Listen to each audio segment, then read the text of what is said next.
അതങ്ങനെ വെറുതെ കാണിക്കുന്ന പരിപാടിയല്ല കതീശുമ്മ. ചെക്കനെ പഠിക്കാനേ കൊറേ പൈസ ചെലവാക്കിക്കണേ. ഡോക്ടർ ഭാവം പഠിച്ചിട്ടാണ് എന്റെ മോൻ ഈ പരിപാടി നടത്തുന്നത്. ഈ ഒന്ന് മിണ്ടാതെ എനിക്ക് പാത്തോ. ഫ്രീ ആയിട്ട് ചെയ്യാൻ ഞാൻ തയ്യാറല്ല. ഇത് കുറച്ച് അധ്വാനമുള്ള പരിപാടിയാണ്. എന്താ മല മറക്കുന്ന പണിയാണോ മനസ്സുവായന? മാനസിക അധ്വാനം എന്നാണ് ഞാൻ ഉദ്ദേശിച്ചത്. എനിക്ക് ഇങ്ങനെ ഒരു കഴിവുണ്ടെന്ന് എന്റെ മുന്നിൽ ഈ തെളിയിച്ചാൽ ഈ നാട് മുഴുവൻ അത് പരത്തുന്ന കാര്യം ഞാൻ ഏറ്റു.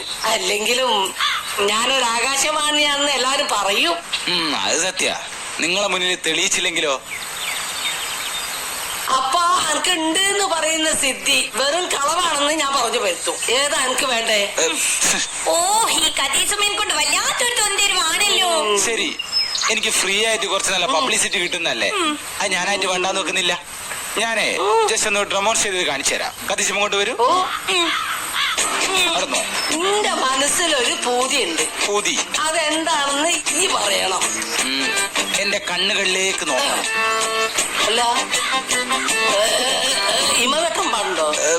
ഇമ വെട്ടിക്കോട്ടെ. കതീസുമ്മ, നിങ്ങളെ മനസ്സിന്റെ അകത്തുള്ള ആ കൂക്ക് മുഴുവൻ വെളിച്ചത്ത് കൊണ്ടുവരും. ആ കൂക്കോ? അതെന്താ? അസൂയ, കുസുമ്പ്, കുന്നായ്മ.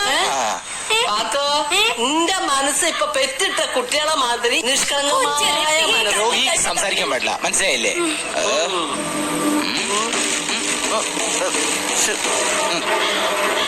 രണ്ടില്ലേ?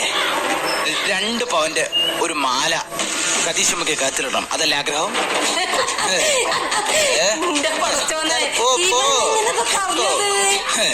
അതാണ് ഈ മനസ്സ് വായന എന്ന് പറയുന്നത്. വയസ്സാങ്കാലത്ത് ഒരു പൂതി മധുരപ്പൈനെയാണ് വിചാരം. എന്നാലും എന്റെ മോനെ അതിശയിപ്പിച്ചു കഴിഞ്ഞു. എന്നാലും ഇത് കരുതിയിരുന്ന പാത്തോ, ഓന് നിക്കാ കഴിക്കുമ്പോ ഓനും ഓളും തമ്മിൽ പൊരിഞ്ഞടി ഉണ്ടാവും. ഓനോളെ മനസ്സ് വായിക്കൂ, പിന്നെ തല്ലുപിടി ഉണ്ടാവൂലേ? അതൊക്കെ ഞാനും എന്റെ ഓള് സഹിച്ചു. ഓക്കെ. അല്ല കതീശുമ്മ, എന്റെ മെന്റലിസത്തിന് പരമാവധി പബ്ലിസിറ്റി കൊടുക്കണം. ഞാൻ ഇപ്പൊ തന്നെ പോയിട്ട് 10 നോട്ടീസ് അടിക്കട്ടെ. 10 ആക്കണ്ട, ഒരു 100 ആക്കിക്കോളി.